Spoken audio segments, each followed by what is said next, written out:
நேசிக்கிற எங்கள் நல்ல தகப்பனே, අපිට ප්‍රේම කරනව අපගේ යහපත් පියාණනි.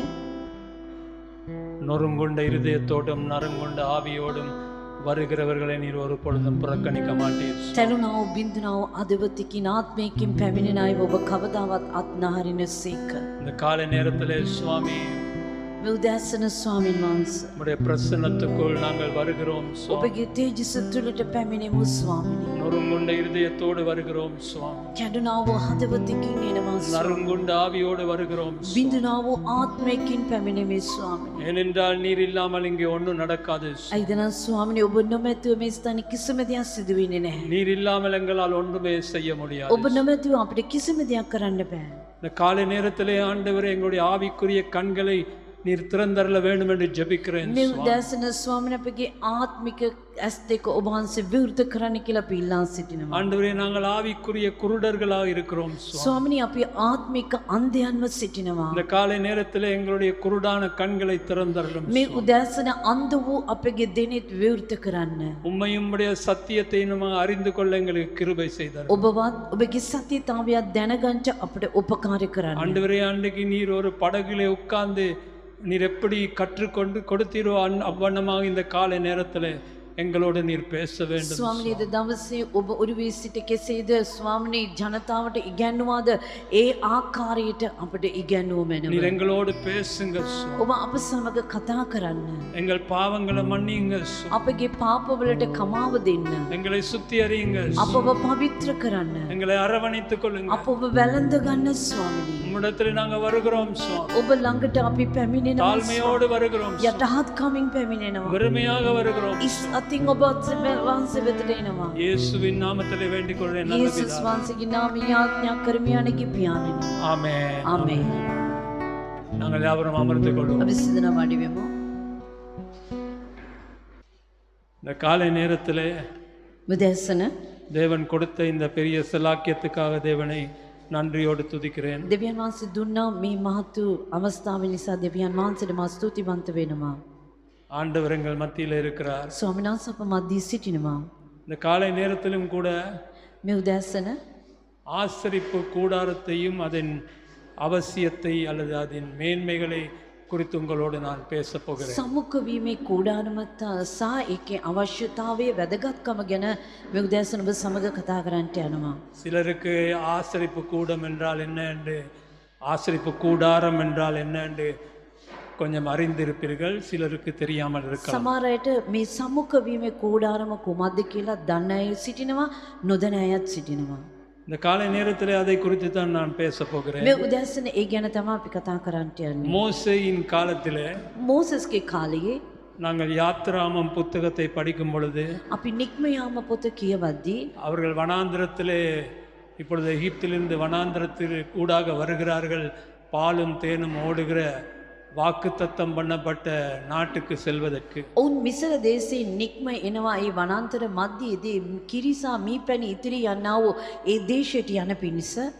இப்பொழுது எகிப்திலிருந்து செங்கடலை கடந்து வனாந்திரத்திலே பிரயாணம் செய்து ஒரு 2-3 மாதங்கள் இருக்கும். මිසරේ නික්ම වෙලා රතු මුහුද දෙබෑ කරගෙන වනාන්තරය ඇතුලින් ඔවුන් යන විටදී මාස 2-3ක් යද්දී அவர்கள் சீனாய் மலை அருகிலே வருகிறார்கள். ඔවුන් සීනායි කන්ද ළඟට එනවා. அப்பொழுது நாங்கள் பார்க்கிறோம், யாத்ராம் 19ஆம் அதிகாரத்தில் இருந்து ஆண்டவர் மோசேயோடு பேசத் தொடங்குகிறார். එවිටදී අපි බලනවා නික්මයාම 19 වෙනි පරිච්ඡේදයේ සිට දෙවියන් වහන්සේ මෝසෙස් සමග කතා කරන්න පටන් ගන්නවා. மோசே அடிக்கடி சீனாய் மலைக்கு மேலே போய் வந்து கொண்டிருக்கிறான். මෝසෙස් නිතරම සීනායි කන්ද උඩට යමින් එමින් සිටියා. ஆனால் 24ஆம் அதிகாரத்திலே நாங்கள் பார்க்கிறோம், ஆண்டவர் மோசேயை சொல்லுகிறார், நீ உன் ஜனங்களை விட்டு நீ தனியாக சீனாய் மலை உச்சிக்கு வா என்று சொல்லுகிறார். නික්මයාම 24 වෙනි පරිච්ඡේදයේ එන විටදී දෙවියන් වහන්සේ මෝසෙස් සමග කතා කරනවා, නුඹගේ සෙනඟ අතහැර නුඹ තනියම කන්ද උඩට එන්නේ කියලා. ஆண்டவர் சொல்லுகிறார், மோசேயை மலை உச்சிக்கு தனியாக வா என்று சொல்லுகிறார். දෙවියන් වහන්සේ කියනවා මෝසෙස්ට කඳු මුදුනට තනියම එන්න කියලා. அது யாத்ராமம் 24ஆம் அதிகாரத்தில். ඒක නික්මයාම 24 වෙනි පරිච්ඡේදය. அப்பொழுது மோசே யோசுவாவை அரவாசி இடத்திலே வைத்து அந்த மலையிலே அவர் அரை இடத்திலே வைத்து அவன் பிரயாணம் பண்ணி மலை உச்சிக்கு போகிறான். එවිටදී මෝසෙස් යෝසුවව කැඳවාගෙන ඇවිත් බාගෙට ඒ ස්ථානයේ තබලා මෝසෙස් කඳු මුදුනට යනවා. கீழே இஸ்ரவேல் ஜனங்களை ஆரோன் கையிலே கொடுத்து விட்டு அவன் மலை உச்சிக்கு போய்விட்டான். පහළ සිටින සෙනගව ආරෝන්ගේ අතට බාර දීලා කඳු මුදුනට ගියා. 24ஆம் அதிகாரத்திலே நாங்கள் இதை பார்க்கிறோம். 25ஆம் அதிகாரத்திலே ஆண்டவர் மோசையோடு பேசுகிறார். 25 වෙනි පරිච්ඡේදයේ අපි බලනවා දෙවියන් වහන්සේ මෝසෙස් සමග කතා කරනවා. ஆண்டவர் மோசையை பார்த்து சொல்லுகிறார், දෙවියන් වහන්සේ මෝසෙස් දෙස බලා කියනවා நான் ஜனங்கள் மத்தியிலே வாசம் பண்ண வேண்டும், මම මනුෂ්‍යයන් සෙනග මැදියේ වාසය කරන්නට ඕනේ. அதற்காக நீ ஒரு கூடாரத்தை நீ அமைக்க வேண்டும் என்று சொல்லுகிறார். ඒ උදෙසා නුඹ මණ්ඩපයක් කූඩාරමක් ඔබ සාදන්ට ඕනේ කියලා කියනවා. யாத்ராமம் 25ஆம் அதிகாரம் 8ஆம் வசனத்திலே නික්මයාම 25 වෙනි පරිච්ඡේදයේ 8 වෙනි පදය அவர்கள் நடுவில் நான் வாசம் பண்ண எனக்கு ஒரு பரிசுத்த ஸ்தலத்தை உண்டாக்குவார்களாக என்று ஆண்டவர் மோசேயிடத்திலே சொல்லுகிறார். මා ඔවුන් අතරේ වාසය කරන පිණිස ඔව් මට ශුද්ධ ස්ථානයක් සාදාවා කියලා දෙවියන් වහන්සේ මෝසෙස්ට இந்த කියනවා. பரிசுத்த ஸ்தலத்தை உண்டாக்குவதற்காக ஆண்டவர் மோசேக்கு சொல்லுகிறார், உன் ஜனங்களிடத்திலிருந்து நீ காணிக்கையை வாங்கு, அது என்னென்ன காணிக்கை வாங்க வேண்டும் என்பதையும் அங்கே ஒரு லிஸ்ட் போட்டிருக்குது, நீங்கள் வாசித்து பார்க்கலாம். දෙවියන් වහන්සේ කියනවා මෝසෙස්ට ඒ කූඩාරමේ ශුද්ධ ස්ථානය අදන්නට සෙනගගේ රන් භාණ්ඩ ගන්න ඒ කුමන භාණ්ඩ ගන්න ඕනේද කියලා පහළ දාලා තිබෙන ඔබ කියවා ගන්න. அப்படியே ஆண்டவர் சொல்லுகிறார் மோசேக்கு, நீ இவ்விதமாகத்தான் இந்த கூடாரத்தை நீ அமைக்க வேண்டும் என்று அதுக்கு அந்த ஸ்பெசிஃபிகேஷன்ஸ் எல்லாத்தையும் கொடுக்கிறார். என்ன நீளம், என்ன அகலம், என்ன உயரம், என்ன பொருட்கள் பாவிக்கப்பட வேண்டும் எல்லாம் டீட்டெயிலாக ஆண்டவர் மோசேக்கு சொல்லுகிறார். එවිට ඒ කූඩාරම සාධන පිණිස සෑම දෙයක්ම කාරණාවක්ම දිග පළල ඒකට සෑදිය යුතු දේවල් හැම දෙයක්ම ලැයිස්තුවක් වශයෙන් උන්වහන්සේ ඔහුට දෙනවා. மோசே இப்பொழுது மலை உச்சிக்கு போய் 40 நாட்கள் ஆகிவிட்டன. දැන් මෝසෙස් කඳු මුදුනට ගිහිල්ලා දවස් 40ක් පසු වුණා. ஜனங்களுக்கு மோசேக்கு என்ன நடந்துச்சுன்னு தெரியாது. ජනතාවට දන්නේ නැහැ මෝසෙස්ට මොනවද උනේ කියලා. அந்த நாளையிலே மொபைல் ஃபோன் இல்லை தானே. ඒ කාලේදී මොබයිල් ෆෝන් එකක් නැහැ නේද? ஆமென். ආමේන්. இன்டர்நெட் கிடையாது. ඉන්ටර්නෙට් නැහැ. அப்பொழுது ஜனங்கள் எல்லாம் பார்க்கிறார்கள், மோசே போய்விட்டா, அவன் செத்துட்டானோ தெரியாது. ஆனால் மோசே 40 நாட்கள் தண்ணீர் குடிக்காம சாப்பிடாம ஆண்டவருடைய பிரசன்னத்தில் இருந்து ආණ්ඩවරෝடு பேசி கொண்டிருக்கிறார். එවිටදී සෙනග කල්පනා කරනවා මේ මෝසෙස් ගිහිලා මෙච්චර දවස් වුණා ඔව් ඉන්නවද මැරිලාද කියලා දන්නේ නැහැ කියලා. නමුත් මෝසෙස් කඳු මුදුනේ දෙවියන් වහන්සේ සමග දවස් 40ක් රෑ දවල් කන්න නැතුව බොන්න නැතුව උන්වහන්සේගේ තේජසී සිටියා. அந்த நாட்களில் தான் ஆண்டவர் பார்க்கிறார், நான் ஜனங்கள் மத்தியிலே வந்து வாசம் பண்ண போகிறேன், ஆனபடினால் ஜனங்களுக்கு கற்பனைகள் கட்டளைகளை கொடுக்க வேண்டும் என்று ஒரு கல்லிலே தன்னுடைய விரலினால் 10 கற்பனைகளை சிதைத்து மோசேயோட கையில கொடுக்கிறார். එවිටදී තමයි දෙවියන් වහන්සේ කල්පනා කරේ මම සෙනග මැදිය ඇවිල්ලා වාසය කරන්න ඕනි කියලා. උන්වහන්සේ අනපනත් උන්වහන්සේ දෙන්න පටන් ගත්තා. ඒ මොහොතේදී තමයි මෝසෙස්ගේ අතට දස පනත උන්වහන්සේගේ අතින් ලියා දුන්නේ. இப்பொழுது மோசே 40 நாள் முடித்த பிறகு அவன் அந்த கற்பனைகள் 10 கற்பனைகளோடு மலையிலிருந்து கீழே இறங்கி வருகிறான். මෝසෙස් දවස් 40 අවසන් වුණාට පස්සේ දස පනත සමග කන්ද උඩින් පහළට බැහැලා එනවා. அதுக்கு வருவதற்கு முன்பதாகவே ඊට එන්ට ප්‍රථමයෙන්ම ஆண்டவருக்கு தெரிந்தது, ஆண்டவர் கண்டார், இஸ்ரவேல் ஜனங்கள் ஒரு பொன்னினால் செய்யப்பட்ட ஆட்டுக்குட்டியை வைத்து அங்கே என்ன ஆராதனை செய்து கொண்டிருக்கிறார். දෙවියන් වහන්සේ දුටුවා ඒ මෝසෙස් එන්ට ප්‍රථමයෙන් රන් වලින් වසුවෙක් අදලා ඔවුන් දෙවියන් වහන්සේට නමස්කාර කරගෙන සිටින එක උන්වහන්සේ දුටුවා. மோசேக்கு இது சரியா விளங்கலை என்று அவன் கண்களால் அது இன்னும் காணல. මෝසෙස්ට මේක අරියට තේරුනේ නැහැ. ඇයිද නම් ඔව් ඇස් දෙකෙන් දැක්කේ ஆண்டவர் නැති නිසා. மோசேயை பார்த்து சொல்லுகிறார், நான் இந்த ஜனங்களை எல்லாம் அழித்து போட போகிறேன், உனக்கு நான் திருப்பி வேற ஜனங்களை உண்டாக்கி தரேன். දෙවියන් වහන්සේ කියනවා මේ සෙනග මම විනාශ කරන්නට යනවා, නුඹට වෙන සෙනගක් මම සූදානම් කර දෙනවා කියලා. உடனே மோசே ஆண்டவருடைய பாதங்களை விழுந்து, அப்படி செய்யாதீங்க ஆண்டவரே, நீங்க அப்படி செஞ்சா எகிப்தியர் என்ன சொல்லுவாங்க, எகிப்திலிருந்து தப்பி வந்த எங்களை அவரால் பாதுகாக்க முடியவில்லை, அதனால தான் இப்படி நடந்துட்டு அவன் கொஞ்சம் அப்படி ஆண்டவர் கொஞ்சம் ஜெபம் பண்ணி අලුදු පුරන්ඩු ආණ්ඩවර කොන්න සමාදානම් පඩ. විගසින් මෝසස් කුමාරද කරේ ස්වාමීනි එසේ කරන්න එපා. ඇයිද නම් මිස්රයෙන් අපි කැඳවා ගත්තා මේ සෙනගව අපිට නඩත්තු කරන්න බැහැ කියලා මිස්රවරු කියයි කියලා උන්වහන්සේගෙන් බැකෑපත් වුණා. ஆனா ஆண்டவருடைய கோபம் தனியல. නමුත් උන්වහන්සේගේ කෝපය සිඳී ගියේ නැහැ. இப்பொழுது மோசே கீழ இறங்கி வருகிறார். එවිටදී මෝසස් බැස එනවා. இப்பதான் மோசே கண்கள்னால் பார்க்கறாங்க என்ன நடக்குது. දැන් තමයි මෝසස් ඇස් දෙකෙන් දකින්නේ ඒ ස්ථානේ කුමක්ද සිදු වෙන්නේ කියලා. உடனே அவனுக்கும் கோபம் வருது. එවිටදී මෝසස්ට තරහව කෝපය. என்ன செய்கிறான்? தன் கையில இருந்த 10 கற்பனையை கீழே அடித்து உடைக்கிறான். ඔව් කුමද කරේ? තමාගේ දෑතේ තිබුණා දස පනතේ ලෑල්ල බිමට ගහලා කැඩුවා. அன்புள்ள சகோதர சகோதரிகளே, ප්‍රේමාන්ත සහෝදර සහෝදරියනි, அதன் பிறகு நாங்கள் பார்க்கிறோம் ඉන්පසු අපි බලනවා யாத்திராமம் 33ஆம் அதிகாரத்தில் නික්මයාම 33 වෙනි පරිච්ඡේදය. ஆண்டவர் வந்து மோசேக்கு சொல்லுகிறார், දෙවියන් වහන්සේ ඇවිත් මෝසස්ට කියනවා இதெல்லாம் இந்த ஜனங்கள் நான் இனிமேல் உங்களோட வரமாட்டேன், මම මින් මතුවට මේ සෙනග සමයේ එන්නේ නැහැ. உங்களுக்கு முன்பதாக செல்ல ஒரு தேவ தூதனை அனுப்புவேன் නුඹ ඉදිරිපිට යන්නට දේව දූතයෙක් මම යවමි. அப்பொழுது நான் இந்த நீண்ட கதையை கொஞ்சம் சுருக்கி சொல்றேன் உங்களுக்கு. දිග කතාවක් මම කෙටියෙන් කියනවා. மோசேக்கு அது பிடிக்கல. මෝසස්ට ඒක ඇල්ලුවේ නැහැ. மோசேக்கு வேணும் ஆண்டவர் வரணும், මෝසස්ට ඕනේ දෙවියන් වහන්සේ එන්න ඕනේ. அவனுக்கு தேவதூதர் எல்லாம் வேணாம், ඔවුන්ට දේව දූතයෙ එපා. அவனுக்கு வேணும் ஆண்டவர் தான் கட்டாயம். ඔවුන්ට අනිවාර්යයෙන්ම දෙවියන් වහන්සේ එන්න ඕනේ. ஆண்டவர் வந்து ஆசரிப்பு கூடாரம் செய்யறதுக்கு பிளான் எல்லாம் கொடுத்துட்டாரு. දෙවියන් වහන්සේ ඒ සම්මුඛ වීමේ කූඩාරම අදන්ට සීල සැලැස්මුන් දුන්නා. ஆனா அந்த கூடாரத்தை அமைக்கும் முன்பதாக இந்த ஒரு செயல்பாடு நடந்து விட்டது. මේ කූඩාරම සාදන්ට ප්‍රථමයෙන් මේ ක්‍රියාවත් සිදු වුණා. மோசே என்ன செய்கிறான் தெரியுமா? මෝසස් කුමක්ද කරන්න කියලා දන්නවද? அவன் 33ஆம் அதிகாரம் 7ஆம் வசனம் சொல்லுகிறது, 33 වෙනි පරිච්ඡේදයේ 8 වෙනි පදයේ කියනවා, மோசே கூடாரத்தை பெயர்த்து அதை பாளையத்துக்கு புறம்பே தூரத்திலே போட்டு அதற்கு ஆசரிப்பு கூடாரம் என்று பெயரிட்டான். මෝසස් කූඩාරමගෙන කඳවුරින් පිටත කඳවුරට ඈතින් පීඨවන්ට පුරුදුව සිටියේය. ඔහු ඊට සම්මුඛ වීමේ කූඩාරමේයි නම් තැබුවේය. இன்றைக்கு என்னுடைய செய்தி இதுதான். අද මගේ පණිවිඩය මේකයි. ஆண்டவர் கோபமா இருக்கிறாரு. දෙවියන් වහන්සේ කෝපව සිටිනවා. ஆண்டவர் சொல்லிட்டார், நான் இனி உங்களோட வர மாட்டேன், දෙවියන් වහන්සේ කිව්වා මින් මතුවට මම එන්නේ නැහැ නුඹ ஒரு සමග. தேவதூதனை அனுப்புவேன். දේව දූතයෙක් යවමි. மோசேக்கு அது விருப்பம் இல்ல. මෝසට ඒක කැමති නැහැ. மோசேயோட எண்ணம் என்ன? ஜனங்களை எல்லாம் கூட்டிட்டு வாக்குத்தத்தம் பண்ண நாட்டுக்கு போகணும். මෝසස්ගේ කැමැත්ත කුමක්ද?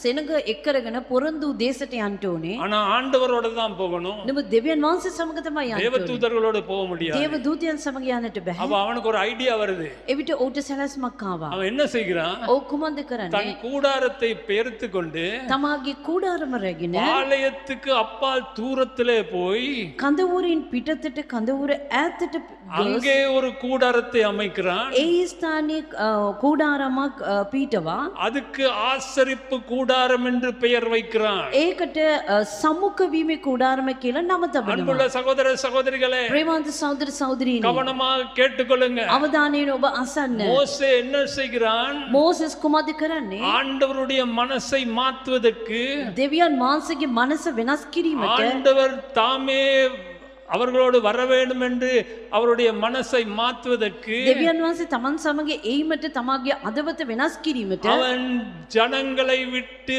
பாளையத்தை விட்டு தனிமையாக ஒரு கூடாரத்தை அமைத்து அதற்கு ஆசரிப்பு கூடாரம் என்று பெயர் வைக்கிறான். ඔව් සෙනගින්ද මුළු සෙනගින්ද ඈත්ව කඳවුරු වලින්ද ඈත්ව කඳවුරක් පීඨවා එතන කූඩාරමක් පීඨවා ගත්තා.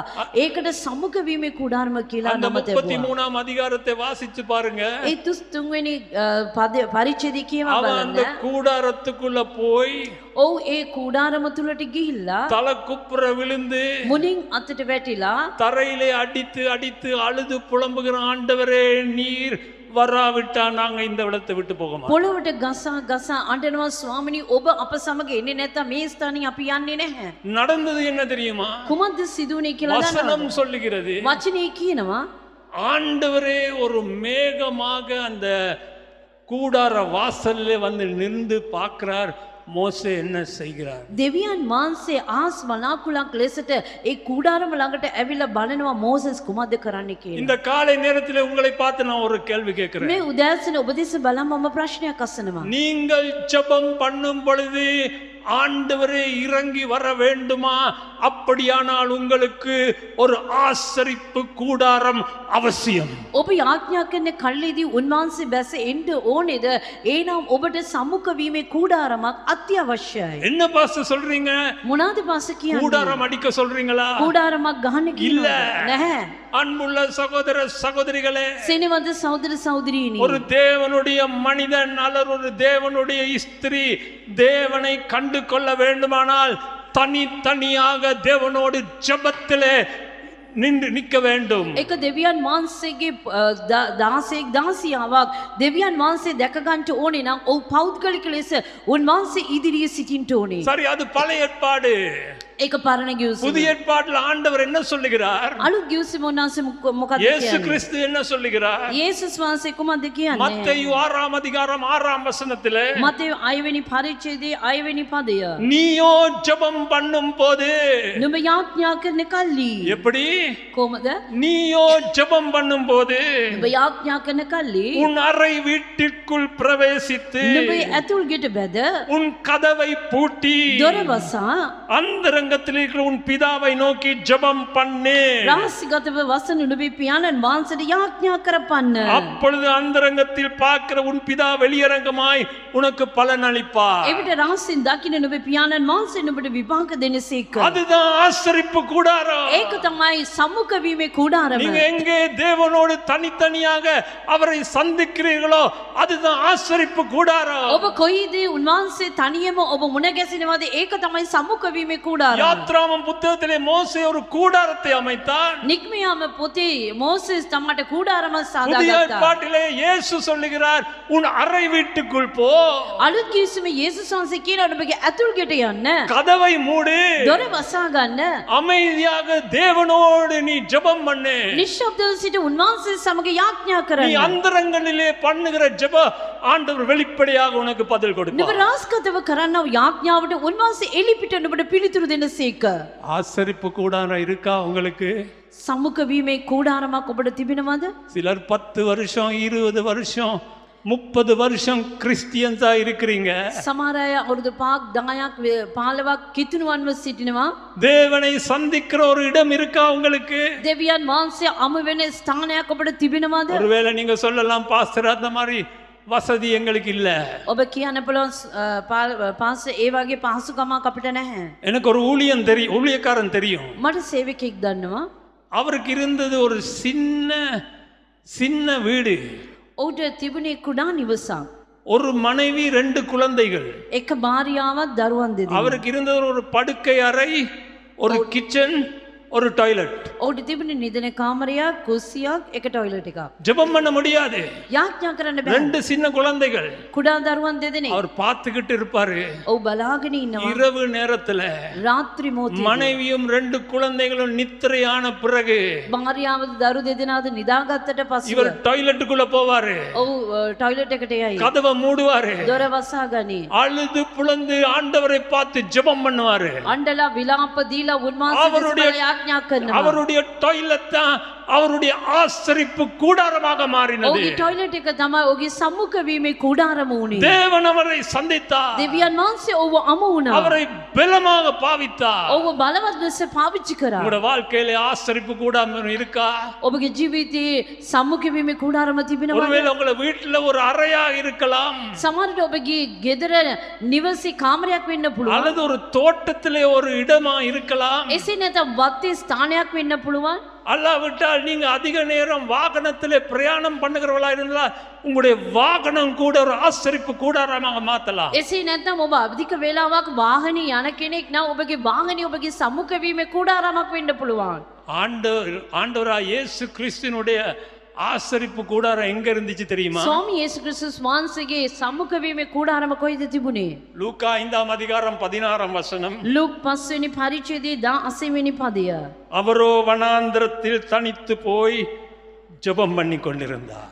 උන්වහන්සේ වනාන්තර ස්ථාන වලට ආත්ම ගොස් යාඥා කළසේක. வனாந்திரம் இயேசு வனாந்திரங்களை தேடி கொண்டு போனார். යේසුස් වහන්සේ වනාන්තරයට සොයමින් ගියා. லூக்கா 6ஆம் அதிகாரம் 12ஆம் வசனத்திலே ලූක් 6:12 කියනවා அந்நாட்களிலே அவர் ஜெபம் பண்ணும்படி ஒரு மலையின் மேல் ஏறி උන්වහන්සේ දවස් යාඥා කරන පිණිස කන්ද උඩට නැගා. இரா முழுவதும் தேவனை நோக்கி ஜெபம் பண்ணி கொண்டிருந்தார். රාත්‍රී මුළුල්ලේම පියාණන් වහන්සේ දෙස බලා යාඥා කරමින් லூக்கா සිටියා. 5ஆம் அதிகாரம் மாற்கு 1ஆம் அதிகாரம் 35ஆம் வசனம். මාර්ක් පළවෙනි පරිච්ඡේදයේ 35 වෙනි පදය. அவர் அதிகாலையிலே இருட்டோடு எழுந்து புறப்பட்டு வனாந்தரமான ஓரிடத்துக்கு போய் அங்கே ஜெபம் பண்ணினார். උදේ 5 වෙනිට බෝ ප්‍රථමයෙන් උන්වහන්සේ නැගිට වනාන්තර ස්ථානවලට පිටත්ව ගොස් එයිදී ආඥා කළසේක. இயேசு கிறிஸ்துவுக்கு ஆசரிப்பு கூடாரம் அல்லாவிட்டால் தேவனை சந்திக்கிற இடம் எங்க தெரியுமா?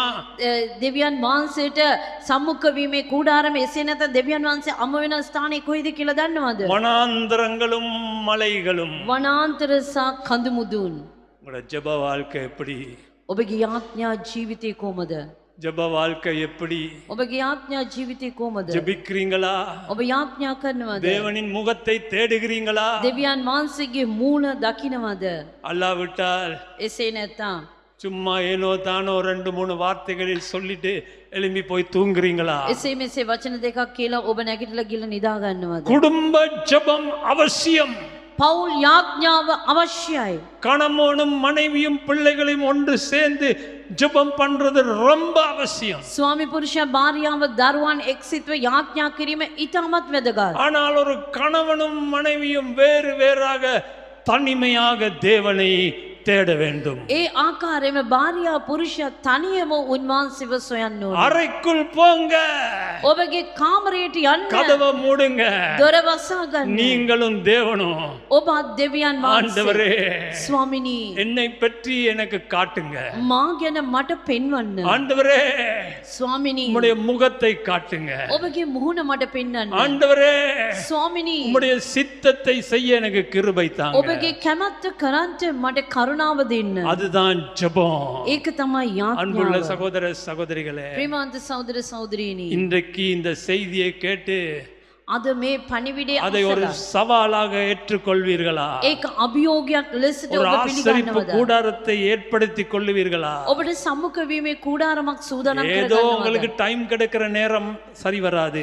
ඔබට වේලාව ලැබෙන වේලාව හරියන්නේ නැහැ. ஒவ்வொரு நாளும் සෑම දවසෙම ஒவ்வொரு நாளும் சாப்பிடுறீங்க தானே? සෑම දවසෙම ඔබ කනවා නේද? சாப்பிடாம இருக்க முடியுமா? ඔබ කන්න නැතුව ඉන්න පුළුවන්ද? அப்படியே நீங்க ஒரு நிலைமைக்கு வரணும். ஜெபம் பண்ணாம இருக்க முடியாதுங்கிற ஒரு நிலைமைக்கு நீங்க வரணும். ඒ වගේ ස්ථානයකට මට යාඥා කරන්න නැතුව ඉන්න බෑ කියන ස්ථානයකට ඔබ පැමිණෙන්න ඕනේ. அந்த ஒரு டைம் குறிச்சு வைங்க.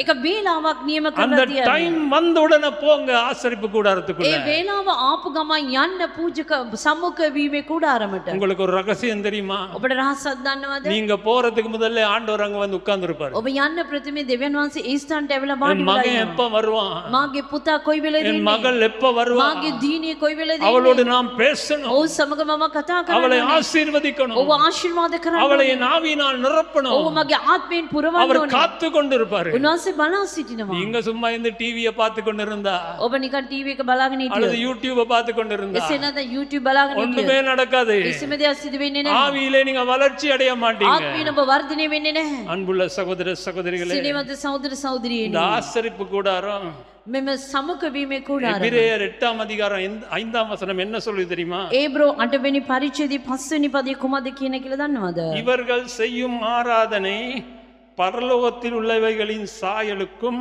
நிழலுக்கும் ஒத்திருக்கிறது. அப்படியே மோசே கூடாரத்தை உண்டு பண்ணுகையில் மலையிலே உனக்கு காண்பிக்கப்பட்ட மாதிரியின்படியே நீ எல்லாவற்றையும் செய்ய எச்சரிக்கையாயிருங்கள் என்று தேவன் அவனுக்கு கட்டளையிட்டார். මණ්ඩපේ සාදන්ට කල කන්දේදී නුඹට පෙන්වන ලද ආදර්ශය ලෙස සියල්ල සාදන්ට බලා ගනින්නයි දෙවියන් වහන්සේ ආඥා කළ ඇටියට ඒ පූජකය ස්වර්ගයේ වූ දේව සටහනක්ව ඡායාකෝ තිබෙන දෙයට සේවය කරති. இந்த வசனம் என்ன சொல்லுது தெரியுமா? මේ වචනේ කොහොමද කියන්නේ කියලා දන්නවද? பரலோகத்துல இருக்கிற மாதிரி நீ இந்த ஆசரிப்பு கூடாரத்தை அமை. ස්වර්ගයේ තිබෙන ආකාරයට මේ සම්මුඛ වීමේ කූඩාරම සාදන්න. அப்படியானால் பரலோகத்திலே அது இருக்குது, ஆண்டவருடன் ஏற்கனவே செய்துட்டாரு. එසේනම් ස්වර්ග රාජ්‍යය තිබෙනවා, ඊට ප්‍රථම උන්වහන්සේ සාදා තිබෙනවා. பரலோகத்துல இருக்கிறதையே நீ பூமியில செய்யணும் ஆண்டவர் மோசேக்கு சொல்றாரு. ස්වර්ගයේ තිබෙන දේම ඔබ පොළවේ කරන්න ඕනේ කියලා දෙවියන් වහන්සේ මෝසස්ට අණ කරනවා. அதனால அது பழைய ஏற்பாட்டு காரியம்னு நம்மள தள்ளி போட முடியாது. එසේ ඒක පරණ ගිවිසුමේ කාලයේ දෙයක් කියලා අපි තල්ලු කරලා දාන්න බෑ. எபிரேயர் புத்தகம் புதிய ஏற்பாட்டுல இருக்கிற எபிரேயர் புத்தகம் சொல்லுகிறது பரலோகத்திலே இருக்கிறது போல பூமியில செய்யணும். අලුත් ගිවිසුමේ තිබෙනවා ඒබ්‍රෝ පොතේ සඳහන් වී තිබෙනවා ස්වර්ග රාජ්‍යය තිබෙන ආකාරයටම පොළවේදී කරන්න කියලා. ஆனால் என்ன வித்தியாசம் தெரியுமா? නමුත් කොහොමද වෙනස කියලා பழைய දන්නවද? ஏற்பாட்டிலே அவர்கள் மாம்ச ரீதியாக செய்தார்கள். පරණ ගිවිසුමේ ਉਹ මාංශාකාරව කරා. புதிய ஏற்பாட்டிலே நாங்க ஆவியினூடாக செய்ய வேண்டும். අලුත් ගිවිසුමේ අපි ආත්මික අනුව කරන්න ඕනේ. ஆமென். ආමේන්. பழைய ஏற்பாட்டிலே எல்லா அவர்கள் மாம்ச ரீதியாக செய்தார்கள். පරණ ගිවිසුම් කාලෙදී සෑම දෙයක් මාංශාකාරව කරා. ஆனால் புதிய ஏற்பாட்டிலே நாங்கள் ஆவியின் ரீதியிலே செய்ய නමුත් வேண்டும். අලුත් ගිවිසුම් කාලේ සෑම දෙයක්ම ආත්මික අනුව කරන්න ඕනේ. சரி, நாங்கள் பார்ப்போம். ஆண்டவர் சொன்ன இந்த ஆசரிப்பு கூடாரத்தின் அமைப்பை பார்ப்போம். අපි දෙවියන් වහන්සේ කිව්වා වූ මේ පූජක සම්මුඛ වීමේ කුඩාරමේ දේවල් බලමු. அதை விவரமாக சொல்ல போனா ஒரு 2-3 மணித்தியாலம் ஆகும். ඒක විස්තරාත්මක කියන්න ඕනේ නම් පැය 2-3ක් යනවා. ஆனபடியா நான் சுருக்கமாக ஒரு அவுட்லைன் மாத்திரம்தான் உங்களுக்கு நான் சொல்லுவேன். මම කෙටියෙන් පැහැදිලි කරන්නම් ඒක ටිකක්. அதை விவரமாக சொல்ல வேண்டுமானால் நான் உங்களுக்கு படமும் காட்டணும். அப்படி செய்ய போனா நீங்க எல்லாம் தூங்கிடுவீங்க. මම ඔබට විස්තරාත්මක කියන්න ඕන පින්තූර පෙන්වන්න ඕනේ. එහෙම කරත් ඔබ සියදන නිදාගනි. இப்ப ஏற்கனவே அரை தூக்கத்துல தான் இருக்கிறீங்க. அப்படி செய்ய போனா முழு தூக்கம் வந்துரும். දැන්ම ඔබ භාගෙට නිදි. ඒක කරන්න කිව්වොත් සම්පූර්ණයෙන්ම නිදා ගන්න. ஆமென். ආමේන්. அப்படி சொன்னேன்னா கொஞ்சம் பேர் கண்ணை திறந்து பார்க்கறாங்க. ඔබ කියපුවම ටක් ගාලා ඇස් දෙක වෘත කරලා බලනවා. அந்த ஆசரிப்பு, ஆண்டவர் சொன்ன ஆசரிப்பு கூடாரத்துல දෙවියන් වහන්සේ කිව්වා සම්මුඛ වීම කුඩාරම முதல்ல இருந்தது வாசல், ප්‍රථමයෙන් තිබුණේ දොරටුව, கேட். ගේට්ටුව. அங்க ஒரு வேலி மாதிரி ஒன்று அடிச்சு ஒரு கேட் இருந்துச்சு உள்ளுக்கு போறதுக்கு. ඒ ගේට්ටුවක් දාලා තිබුණා ඇතුළට යන්නට. அப்ப இந்த வாசலுக்கிட்ட நாங்க எப்படி வரணும்?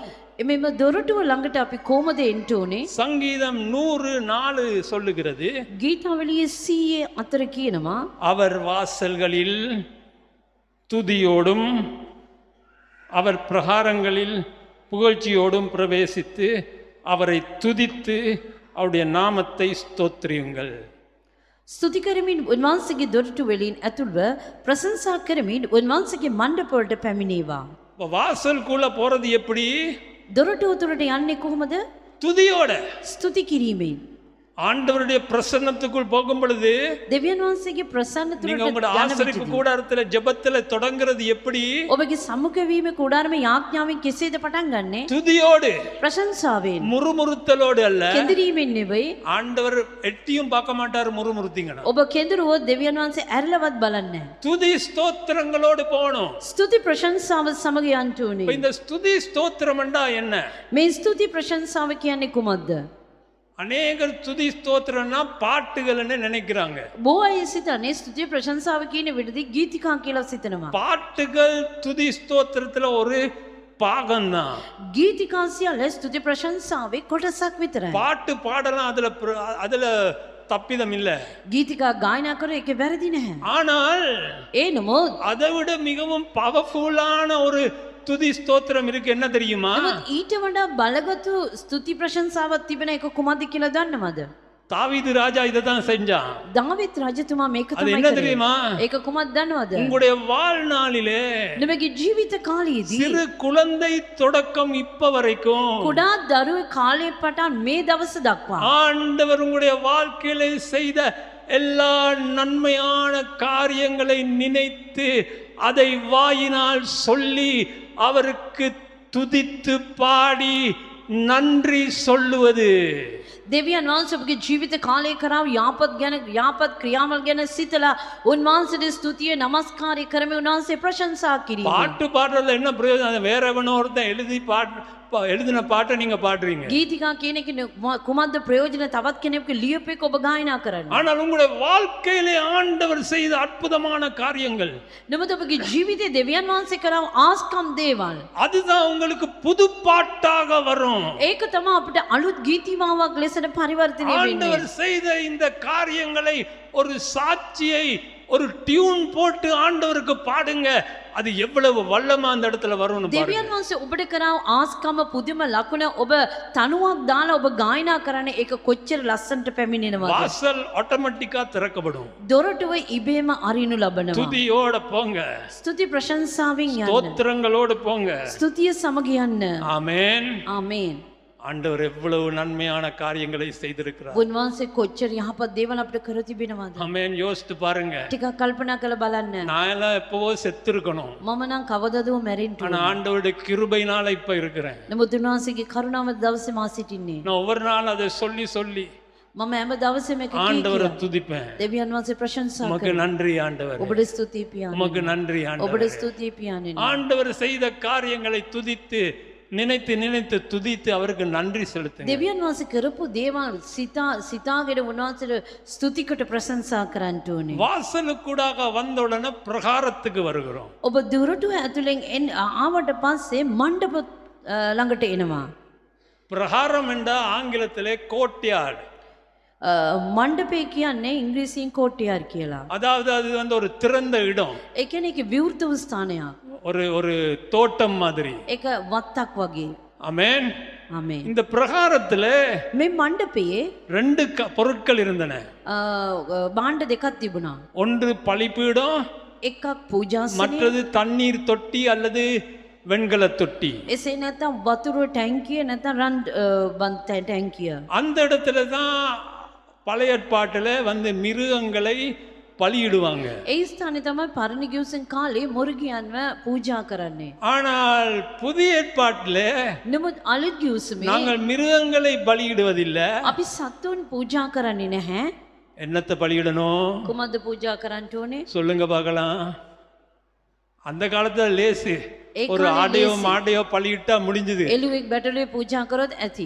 ஆனா புதிய ஏற்பாட்டுல கொஞ்சம் கஷ்டம். නමුත් පරණ අලුත් ගිවිසුමේ ටිකක් අමාරුයි. என்னத்தை பலியிடணும்? කුමද්ද පූජා කරන්න ඕනේ? எங்கட சரீரங்களை பலியிடணும். අපගේ ශරීරයන් පූජා කරන්න. வாசிப்போ ரோமர் 12ஆம் அதிகாரம் 1ஆம் வசனம். අපි කියමු රෝමர் 12 වෙනි පරිච්ඡේදයේ පළවෙනි පදිය. அப்படி இருக்க சகோதரரே சகோதரிகளேன்னு அதுல போட்டுக்கொள்ளுங்க.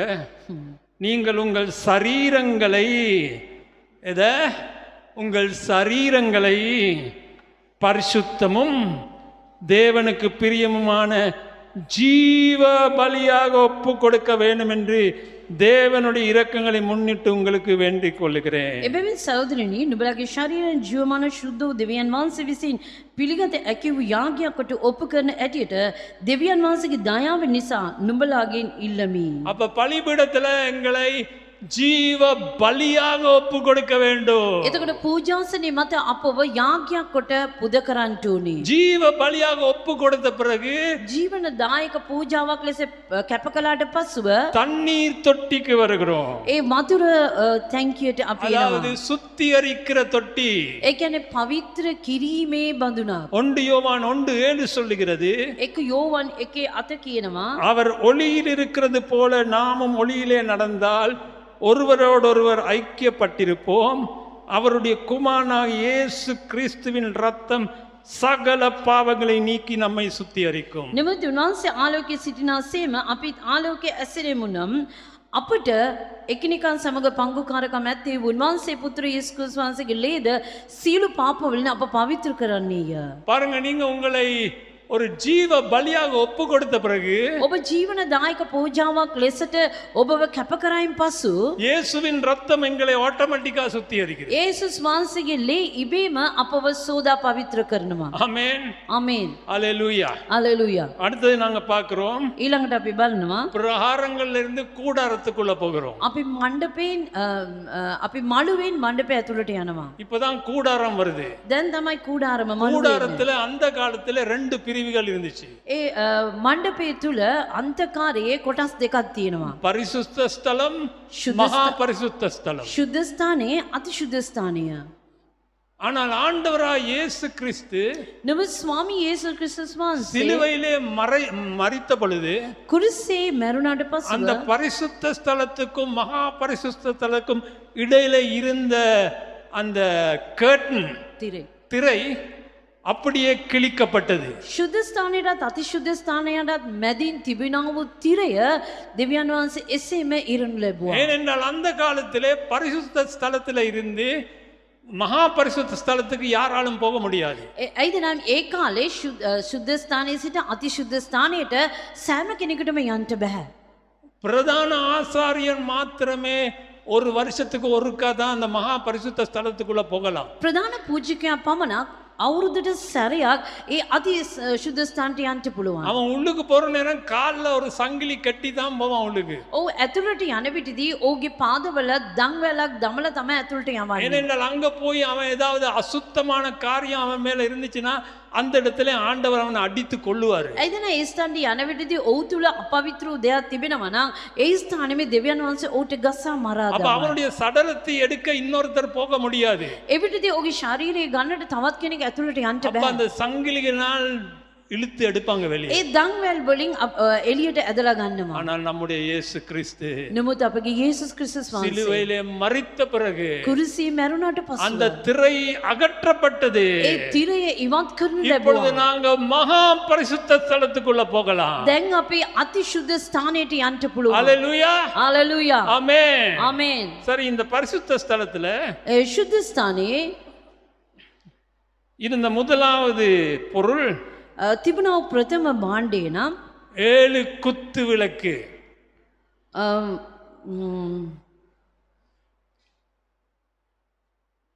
මැටි පහන් අතක්. மேட்டி නෙමෙයි, பிராஸ், வெண்கலம். රන්වැල හතක් තිබුණා. அந்த காலத்துல மெட்டியில ஒன்றும் செய்யல. 7 குத்து விளக்குகள். පහන් රුක අතක් තිබුණා. அது ஒருவேளை தங்கத்துல இருந்திருக்கலாம். සමහර විට ඒක රන් වලින් තිබෙන්න පුළුවන්. இந்த 7 குத்துல தான் ஆங்கிலத்தில் சொல்றார்கள் மினேவாண்டு, மினர்வா. පහන් රුක අතක් ඒ ස්ථානයේ තිබුණා. இந்த 7 குத்து விளக்குகள் என்னத்துக்கு அடையாளம் தெரியுமா? මේ පහන් රුක අත කුමකටද අඩයාලම් කරන්නේ? நான் சொல்றது ஆவிக்குரிய விஷயம். මම புதிய ஏற்பாடுல කියන්නේ අලුත් ගිවිසුමේ ආත්මික දේ. சக்கரியா 4ஆம் அதிகாரம் 11வது வசனம். සකරියා 4 වෙනි පරිච්ඡේදයේ 11 වෙනි පදය. உண்மையில 11ல இருந்து 14 வரைக்கும். 11 සිට 14 දක්වා. பின்பு நான் அவரை நோக்கி, குத்து விளக்குக்கு வலது புறமாகவும் அதற்கு இடது புறமாகவும் இருக்கிற இந்த 2 ஒலிவ மரங்கள் என்னவென்று கேட்டேன். மறுபடியும் நான் அவரை நோக்கி, 2 பொற்குழாய்களின் வழியாய் தொங்கி பொன்னிறமான எண்ணெயை தங்களில் இருந்து இறங்க பண்ணுவலாகிய ஒலிவ மரங்களின் 2 கிளைகள் என்னவென்று கேட்டேன். அதற்கு அவர், இவைகள் இன்னதென்று உனக்கு தெரியாதா என்றார். ஆண்டவரே, எனக்கு தெரியாது என்றேன். அப்பொழுது அவர், இவைகள் 2 சர்வலோகத்துக்கும் ஆண்டவராய் இருக்கிறவரின் சமூகத்தில் நிற்கிற அபிஷேகம் பெற்றவர்கள் என்றார். නැවත කතා කොට මම තවත් කතා කොට පහන් රුක දකුණිනුත් වමෙනුත් තිබෙන මේ ඔලිව ගස් දෙක මොනවාදයි ඔවුන්ගේ නසා නැවත කතා කොට රන්නල දෙකක් රන්වැනි තෙල් වත් කර දෙන ඔලිව අතු දෙක මොනවාදයි ඔවුගෙන් ඇසුවේය. ඔව් මට උත්තර දෙමින්, මේවා මොනවද කියා නුඹ දන්නේ නැද්දයි ඇසුවේය. මාගේ ස්වාමිනී නැතයි මම කීමි. ඔව් මුළු පොළවේ ස්වාමින් වහන්සේ වෙත සිටින ආලේපලත් දෙදෙනායයි ඔව් කීවේය. அப்படியானால் குத்து விளக்குக்கு அடையாளம் என்ன? එනම් පාන් රුකට අඩයාලම කුමක්ද? ஆண்டவர் உங்களை அபிஷேகம் பண்ணுகிற இடம். දෙවියන් වහන්සේ ඔබව ආලේප කරන ස්ථානය. ஆமென். ආමේන්. அபிஷேகம் பெறுகிறது தான் அந்த இடம். ආලේපේ ලබා ගන්නා ස්ථානයක් තමයි ඒ எங்க ස්ථානය. பரிசுத்த ஸ்தலத்துக்குள்ளே ශුද්ධ ස්ථානය තුල ஆண்டவர் உங்களை அபிஷேகம் பண்ணுகிற இடம். දෙවියන් වහන්සේ ඔබව ආලේප කරන பரிசுத்த ස්ථානය. ஆவியினால் அபிஷேகம் பண்ற இடம். ශුද්ධාත්මයෙන් ආලේප කරන ස්ථානය. அன்புள்ள சகோதர சகோதரிகளை கவனமாக கேட்டுக்கொள்ளுங்க. සිනේමද සහෝදර සහෝදරියෝ ඔබ අවධානයෙන් අසන්න. உங்கள் மேல் அபிஷேகம் இருந்தா, ඔබ කෙරේ ආලේපය තිබුණොත් உங்களால் சுயாதீனமாக செய்ய முடியாத காரியங்களை ஆண்டவர் உங்கள் மூலமாக செய்வார். ඔබට සුවේ කැමැත්තෙන් කරන්නට බැරි දේ උන්වහන්සේ ඔබ තුලින් කරන සේක. இரண்டாவது காரியம், அபிஷேகம் இருந்தா දෙවෙනි කාරණේ ආලේපය ඔබ තුල තිබුණොත් ஜனங்கள் உங்களை தேடி வருவார்கள். සෙනඟ ඔබ සොයාගෙන එනවා. ஆமென். ආමේන්. நீங்க ஜனங்களை தேடி போக தேவையில்ல. ඔබ සෙනඟ සොයාගෙන යන්න අවශ්‍ය නැහැ. பிரதர் வாங்க உங்களுக்காக ஜெபிக்கிறேன், சிஸ்டர் வாங்க உங்களுக்காக ஜெபிக்கிறேன், நீங்க ஜனங்கள் பின்னால போக தேவையில்ல. සහෝදර සහෝදරනි එන්න මම ඔබ දෙසා යාඥා කරනම් කියලා සෙනඟ පස්සේ ඔබ යන්න අවශ්‍ය නැහැ. விளங்கிக் கொள்ளுங்க. ඔබ තේරුම් ගන්න. உங்கள் மேல் அபிஷேகம் இருந்தா ඔබ කෙරේ ආලේපය තිබුණොත් ஜனங்கள் உங்களை தேடி வந்து சொல்வார்கள், பாஸ்டர் எனக்காக ஜெபம் பண்ணுங்க. සෙනඟ ඔබ සොයාගෙන ඇවිත් කියන පාසේ මව දෙසා යාඥා කරනවා. ආමේන්.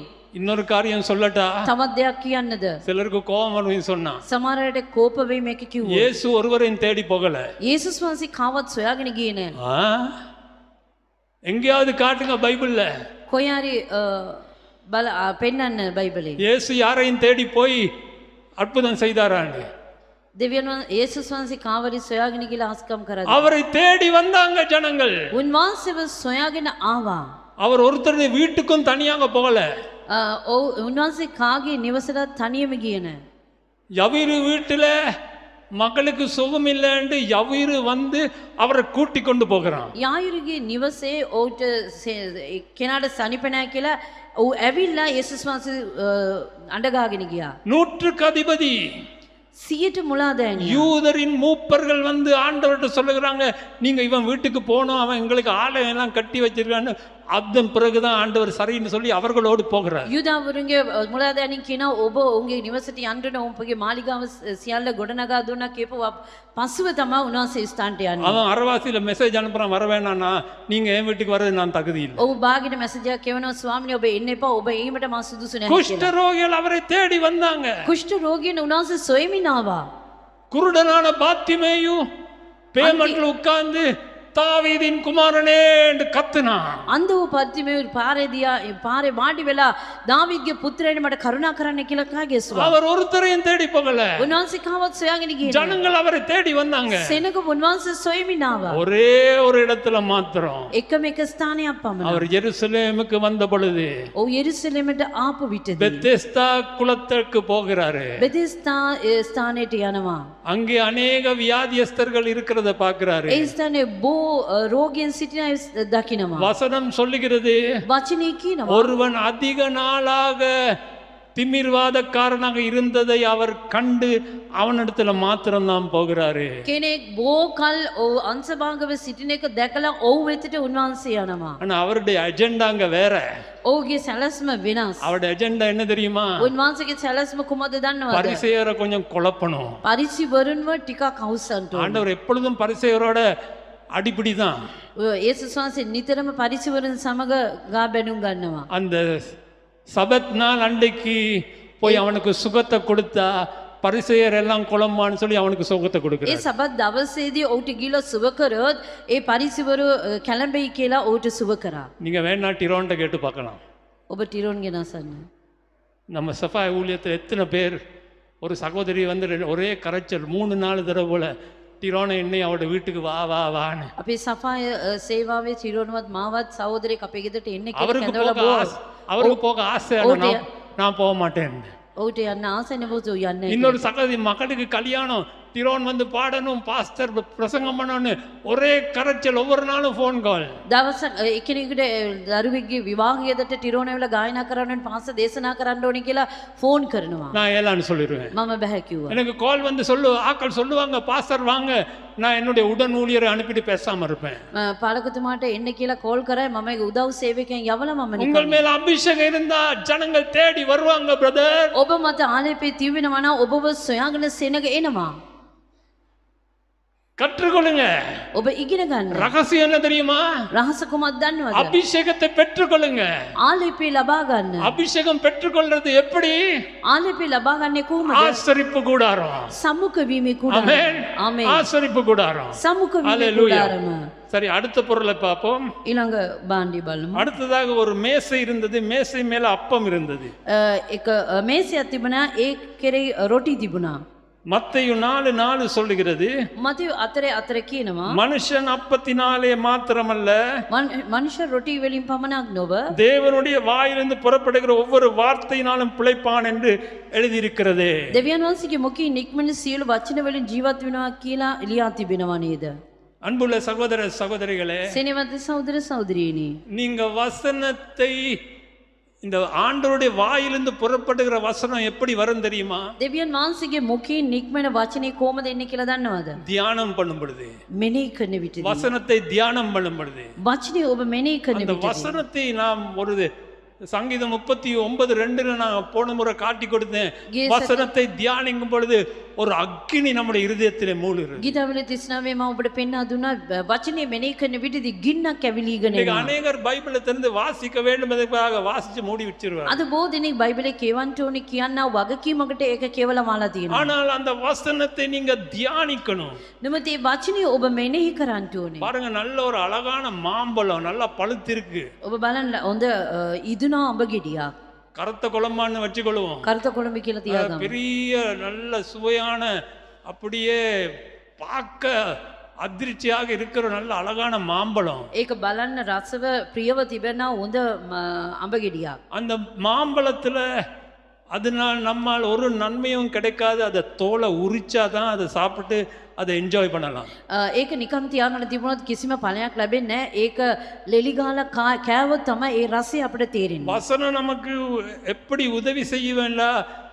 அந்த வசனத்தை தியானிக்க வேண்டும். தியானிக்கும் பொழுதுதான் அந்த தோலை அறுக்கிற மாதிரி. අපි වචනේ කෙසේද අපිට ප්‍රයෝජනවත් වෙන්නේ නා ඒ වචනේ අපි මෙනෙහි කරන්න ඕනේ. එවිට ඒක ලෙලි ගහනවා වගේ තිබෙනවා. ஆனபடியினால் வசனத்தை தியானியுங்க. එම නිසා වචනේ මෙනෙහි அதை කරන්න. ஒரு பிராக்டிஸாக பழக்கிக் கொள்ளுங்க. ඒක පුහුණුවක් වශයෙන් තබා ගන්න. அதன் பிறகு நாங்கள் பார்க்கிறோம் இன்னொரு காரியம் இருக்கிறது. ඉන්පසු අපි බලනවා තවත් දෙයක්. தூபம், தூப வர்க்கம். පූජා දේවල්. வெளிப்படுத்தின விசேஷம் 8ஆம் அதிகாரம் 3ஆம் வசனம், 3ஆம் 4ஆம் வசனம். එළිදරව් 8 වෙනි පරිච්ඡේදයේ 3-4 පද. வேறொரு தூதனும் வந்து தூபம் காட்டும் பொற்கலசத்தை பிடித்து பலிபீடத்தின் படியிலே நின்றான். சிங்காசனத்துக்கு முன்பாக இருந்த பொற்பீடத்தின் மேல் சகல பரிசுத்தவான்களுடைய ஜெபங்களோடும் செலுத்தும்படி மிகுந்த தூப வர்க்கம் அவனுக்கு கொடுக்கப்பட்டது. என்ன? சகல பரிசுத்தவான்களுடைய ஜெபங்கள் செலுத்தும்படி மிகுந்த தூப வர்க்கம் அவனுக்கு கொடுக்கப்பட்டது. ශිළු සුදුවන්තන්ගේ යාඥා සමග ඔප්පු කරන පිණිස බොහෝ සුගන්ධ ද්‍රව්‍ය උඩ දෙන ලද්දේය. அப்படியே பரிசுத்தவான்களுடைய ஜெபங்களோடும் செலுத்தப்பட்ட தூப வர்க்கத்தின் புகையானது தூதனுடைய கையிலிருந்து தேவனுக்கு முன்பாக எழும்பிற்று. සුගන්ධ ද්‍රව්‍ය දුම් ශුද්ධවන්තයන්ගේ යාඥා සමග දේවදූතයාගේ අතින් දෙවියන් වහන්සේ ඉදිරිපිට නැංගීය. அப்படியான உங்களுடைய ஜெபங்கள், එසේන ඔබගේ ஆசரிப்பு கூடாரத்துக்குள்ளே நீங்கள் செய்கிற ஜெபங்கள், ඔබ සම්මුඛ වීමේ කුඩාරෙම ඔබ කරන தேவ යාඥාව தூதன் அதை கலெக்ட் பண்ணி கொண்டு දේව දූතයන් ඒවා රැගෙන அவனுடைய கைகளிலே இருந்து ඔහුගේ දෑතින් தூபமாக தேவனுக்கு முன்பதாக போகிறது. රන් දුම් ලෙස උන්වහන්සේ ඉදිරිපිට යනවා. உங்களுடைய ஜெபங்கள் எப்படிப்பட்ட ஜெபங்கள்? ඔබගේ යාඥාව කෙබඳු යාඥාවන්ද? கவனமாக கேட்டுக்கொள்ளுங்க. ඔබ අවධානයෙන් අසන්න. நான் உங்களுக்கு ஒரு ரகசியத்தை சொல்லிக் கொள்ள போறேன். ඔබට මම රහසක් කියන්න. உங்களுடைய ஜெபங்களுக்கு நீங்கள் பதில் கிடைக்க வேண்டுமானால் ඔබගේ යාඥාවට ඔබට පිළිතුරු ලැබෙන්න ඕනේ නම් முதலாவது உங்களுக்காக, உங்களுடைய தேவைகளுக்காக ஜெபம் பண்ணாதீங்க. ප්‍රථමයෙන් ඔබ උදෙසා ඔබගේ අවශ්‍යතාව උදෙසා යාඥා කරන්න එපා. மற்றவர்களுக்காக ஜெபம் பண்ணுங்க. අනිත් අය උදෙසා යාඥා කරන්න. முக்கியமாக உங்களை வெறுக்கிற, உங்களை வேண்டாம் என்று தள்ளுகிற, உங்களை நிந்திக்கிற ஜனங்களுக்காக அவர்களை ஆசீர்வதித்து ஜெபம் பண்ணுங்க. වැදගත් ලෙස ඔබ එපා කරනා, ඔබ නින්දාවට පත් කරනා, ඔබ කෝප කරනා මෙවැනි සෙනග උදෙසා ආශිර්වාද කොට යාඥා කරන්න. சிலர் என்ன, ஆண்டவரே என் கணவனை ஆசீர்வதியும், என் மனைவி ஆசீர்வதியும், பிள்ளைகளை ஆசீர்வதியும், அவ்வளவுதான். බොහෝ අය යාඥා කරන මගේ පුරුෂයා භාර්යාව දරුවන් ආශිර්වාද කරන්න. இல்ல இல்ல, பிறருக்காக ஜெபம் பண்ணுங்க. එසේ නෙවෙයි අන් අය උදෙසා යාඥා කරන්න. தேவையில இருக்கிற அநேகர் அவர்களுக்காக ஜெபம் பண்ணுங்க. අවශ්‍යතාවයෙන් සිටිනා බොහෝ දෙනෙක් ඔවුන් උදෙසා යාඥා කරන්න. இன்னொரு காரியம் நான் சொல்லி தரேன். තවත් දෙයක් මම ඔබට சில උගන්වලා දෙන්නම්. நேரங்களில் ஆண்டவர் மற்றவர்களை பற்றி உங்களுக்கு காட்டுவார். සමහර විට දෙවියන් වහන්සේ අන් අය ගැන ඔබට පෙන්නයි.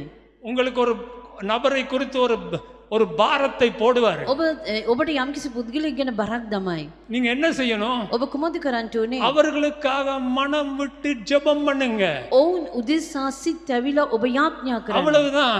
එච්චරයි. அதை விட்டுட்டு அவங்கள போயிட்டு பிரதர் உங்களை பற்றி எனக்கு ஆண்டவர் ஒரு பாரத்தை போட்டாரு, உங்களை பற்றி ஜெபம் பண்ண சொன்னாரு அப்படின்னு சொன்னா சாப்டர் க்ளோஸ். එසේ නැත්නම් ඔබ ගිහිල්ලා ඌට ඇයට සහෝදර සහෝදරියනි ඔබ ගැන දෙවියන් වහන්සේ මට යාඥා කරන්න කිව්වා මේක කිව්වා ඒක කියලා කිව්වොත් ඔබගේ හැම දෙයක්ම ඉවර වෙනවා. உண்மையிலே ஆண்டவர் சொல்லி இருந்தா, உண்மையிலே ஆண்டவர் ஒரு பாரத்தை போட்டிருந்தா, நீங்க ஜெபம் பண்ணிட்டு பேசாம இருங்க. ஒரு 2-3 நாள்ல அவங்களே வந்து சொல்லுவாங்க, பாஸ்டர் எனக்கு அப்படி பிரச்சனை இருக்கு, ஜெபம் பண்ணுங்க. සැබෑවෙන් දෙවියන් වහන්සේ ඔබට යම්කිසි දෙයක් කෙලිදරව් කරොත් ඔබ ඔවුන් දෙස යාඥා කරලා නිශ්ශබ්දව සිටින ටික දවසකට පසු ඔවුන් ඇවිල්ලා ඔබට කියයි පාස්ටර් මට යාඥා කරන්න මේ ප්‍රශ්නේ. ஆவியானவர் அப்படிதான் வேலை செய்வாரு. සුදාත්මන් වහන්සේ ඒ ආකාරයේ තමයි ක්‍රියා இதே කරන්නේ. வாழ்க்கையில நான் எவ்வளவோ அனுபவித்திருக்கேன். මේක මගේ ජීවිතයේ බොහෝ දේවල් சில நேரங்கள்ல பல ஆண்டுகள் ஒரு நபரை சந்திக்காதவரை ஆண்டவர் எனக்கு காட்டுவாரு. සමහර විට අවුරුදු ගණන් දකින්න නැති පුද්ගලයන්ගේ උන්වහන්සේ මට පෙන්නනවා. அவருக்காக நான் ஜெபம் பண்ணுவேன். ඔවුන් උදෙස මම යාඥා කරනවා. அவர் எங்க இருக்கிறாரு, அவர் ஃபோன் நம்பர் என்னன்னு நான் தேட மாட்டேன். ඔව් කොයිද සිටිනේ, ඔහුගේ ෆෝන් නම්බරේ කොයිද කියලා මම සොයන්නේ නැහැ. ஜெபம் பண்ணிட்டு பேசாம இருப்பேன். යාඥා කළා නිශ්ශබ්දව සිටිනවා. திடீர்னு ஆண்டவர் அவரை கொண்டு வருவார். විගසින් දෙවියන් වහන්සේ ඔහු ගෙනියනවා. எங்கேயாவது அவரை நான் சந்திப்பேன். කොහේ හරි ඔහු අමු වෙනවා. அப்படிதான் ஆவியானவர் கிரியை செய்வார். මේ ආකාරයේ ආත්මයන් වහන්සේ ක්‍රියා කරන්නේ. உண்மையான அபிஷேகம் பெற்ற ஒரு ஊழியன் அப்படிதான் கிரியை செய்வான். සැබෑව ආලේපලත් තැනැත්තෙක් සේවකෙක් එසේ තමයි ක්‍රියා කරන්නේ. யோபு 42 அதிகாரம் 10 வசனம் යෝබ 42 දාවෙනි පදය. மிக முக்கியமான ஒரு வசனம். ඊට වැදගත් පදයක්. யோபு தன் சிநேகிதருக்காக வேண்டுதல் செய்த போது கர்த்தர் அவன் சிறையிருப்பை மாட்டினார். තවද යෝබ් තමාගේ මිත්‍රයන් දෙස යාඥා කළ විටදී ස්වාමීන් වහන්සේ ඔහුගේ මහල්කම පාකොට පෙර තිබුණු සියල්ලට වඩා දෙගුණයක් වැඩි කර දුන්නා. யோபுக்கு முன் இருந்த எல்லாவற்றை பார்க்கலும் ரெண்டத்தனையாக கர்த்தர் அவனுக்கு தந்தரினார். දෙගුණයක් වැඩි කර උන්වහන්සේට දෙන්නේ. அன்புள்ள சகோதர சகோதரிகளே, සිනවන්ත සහෝදර සහෝදරීන්, முதலாவது ප්‍රථමයෙන් யோபுக்கு இருந்த 3 சிநேகிதரும் உண்மையில சிநேகிதர் இல்ல. යෝබ්ට සිටියා මිත්‍රයන් 3 දෙනා අරි මිත්‍රයන් නෙවෙයි. அவனை நிந்தித்தார்கள். ඔව්ව නින්දාවට පත් කරා. அவனிடத்துல குற்றம் காட்டினார்கள்.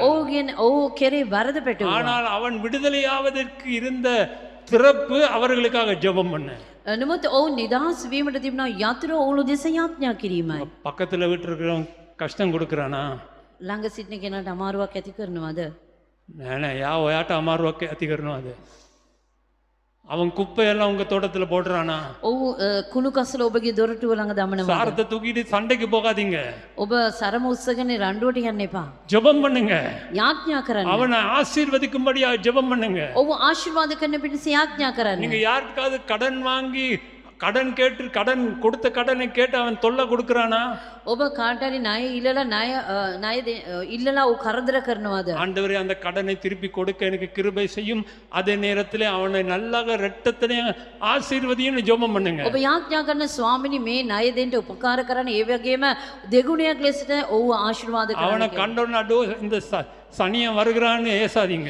අනේ මේ කාලකන්ණිය එනවා කියලා ඔබ බහින්න එපා. ඔය දැක්ක ගමන් மற்றவர்களுக்காக ஜெபம் பண்ணுங்க. අන්න අය උදෙසා යාඥා உங்களை කරන්න. நிந்தித்தவர்களுக்காக ஜெபம் பண்ணுங்க. ඔබ නින්දාවට පත් කරා උදෙසා சபையிலே යාඥා කරන්න. பாஸ்டரோட முகம் உங்களுக்கு பிடிக்காட்டி பாஸ்டரை ஆசீர்வதியும் ஜெபம் பண்ணுங்க. සභාවේ පාලකතුමාගේ මූණ ඔබට ඇලුවේ නැත්නම් ස්වාමිනී පාලකතුමා ආශිර්වාද කරන්න කියලා යාඥා அந்த කරන්න. பாஸ்டருக்கு பொல்லான வாய் இருக்குன்னு நினைச்சீங்கன்னா அந்த பாஸ்டருடைய வாயை ஆசீர்வதியும் ஜெபம் பண்ணுங்க. ඒ පාලකතුමාගේ මුඛය නපුරුයි කියලා හිතනවනේ, ඒ පාලකතුමාගේ මුඛය ආශිර්වාද කොට යාඥා කරන්න. யோபு சிநேகிதருக்கு ஜெபம் பண்ண பிறகுதான் விடுதலை பெற்று இரட்டத்தனையான ஆசீர்வாதங்களை යෝබ් பெற்றான். තම මිත්‍රයන්ට යාඥා කරන් පස්සෙව තමයි ඔව් වාල්කමෙන් ආත්ම දෙගුණයක් ආශිර්වාද ලබා ගත්තේ. இரண்டாவது பிரிவில, දෙවෙනි කොටසේ அதாவது மகா பரிசுத்த ஸ்தலத்துல අති ශුද්ධ ස්ථානයේ உடன்படிக்கை பெட்டி ගිවිසුම් පෙට්ටිය அல்லது கிருபாசன பெட்டி இருந்தது. නැත්නම් කරුණාසනය කියලා තිබුණා.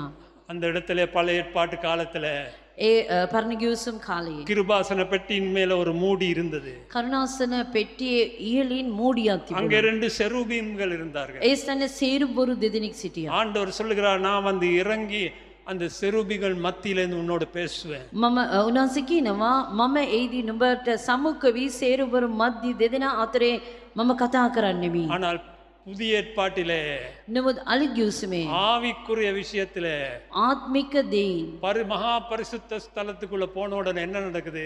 මහා ශුද්ධ අතිශුද්ධ ස්ථාන ගියාට පස්සේ කුමක්ද සිදු වෙන්නේ? நாங்கள் கிறிஸ்துவுக்குள்ளும் கிறிஸ்து நமக்குள்ளும் இருக்கிறார். අපි ක්‍රිස්තුස් වහන්සේ තුලත් ක්‍රිස්තුස් වහන්සේ අප තුලත් සිටිනවා. அந்த காலத்திலே செருபிகன் மத்தியிலே இருந்து பேசினார். ඒ කාලේදී සේරුබුරු මැදියේ සිට කතා කරා. இப்பொழுது நம்முடைய இருதயத்துக்குள்ளே இருந்து பேசுகிறார். දැන් අපේ අදවත තුල සිට කතා කරනවා. ஆமென். ආමේන්. அன்புள்ள சகோதர சகோதரிகளே, සිනවන්ත සහෝදර සහෝදරියනි, நான் முடிக்க போகிறேன். මම අවසන් කරන්නට යනවා. கடைசியாக ஒரு வசனத்தை காட்டி கொடுக்கிறேன். අවසාන වශයෙන් මම වචනයක් පෙන්වන්නම්. எபிரேயர் 4 அதிகாரம் 15 16 வசனம். ඒබ්‍රෝ 4 වෙනි පරිච්ඡේදයේ 15 16.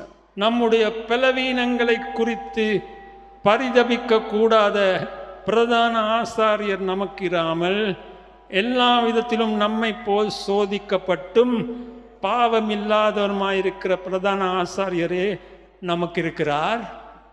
අපේ දුර්වලකම් වලදී අපේ දුක නොදෙන්න උත්තම පූජකෙක් නොව පව් කිරීමෙන් නැතුව සියලු ආකාරයෙන්ම අප වාගේ පරීක්ෂා කරන ලැබූ උත්තම පූජකයෙක් එබැවින් අපට நீங்க விளங்கிக் கொள்ளுங்க. இத ඔබ ඒක වටහා ගන්න. யார் இந்த பிரதான ஆசாரியர்? කවුද මේ ප්‍රධාන පූජකයා? நம்முடைய பலவீனங்களை குறித்து பரிதபிக்க கூடாத பிரதான ஆசிரியர் நமக்கு இல்ல. அவர்கிட்ட நம்முடைய பலவீனங்களை குறித்து பரிதவிக்கிற ஒரு ஆசாரியர் எங்களுக்கு இருக்கிறார். අපේ දුර්වලකම් වලදී අපේ දුක දන්නා වූ උත්තම පූජකයෙක් අපිට සිටිනවා. அவர் எங்களைப் போல எல்லா விதத்திலையும் சோதிக்கப்பட்டிருக்கிறார். උන්වහන්සේ අප මාගෙම සියලු දෙයින් පරීක්ෂාව ලැබ සිටිනවා. ஆனாலும் பாவமில்லாதவராயிருக்கிறார். ඒ නමුත් පව් කිරීමක් නැතුව උන්වහන්සේ இந்த සිටිනවා. பிரதான ஆசாரியர் தான் இயேசு.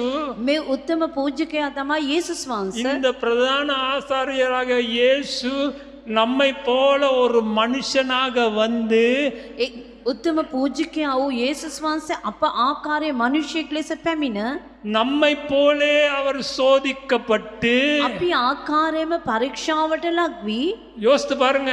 කල්පනා කර நாங்க බලන්න. எப்படி எல்லாம் சோதிக்கப்படுறோம். අපි කොයි ආකාරයෙන් පරීක්ෂාවට ලක් அவரும் වෙනවද? அவ்வண்ணமாகவே சோதிக்கப்பட்டு උන්වහන්සේත් ඒ ආකාරයෙන් පරීක්ෂාවට ලක් වී ஆனாலும் பாவம் இல்லாதவராய் இருக்கிறார். ඒ නමුත් පාපයක් නැතුව සිටිනවා. அதுதான் நம்முடைய இயேசு கிறிஸ்து.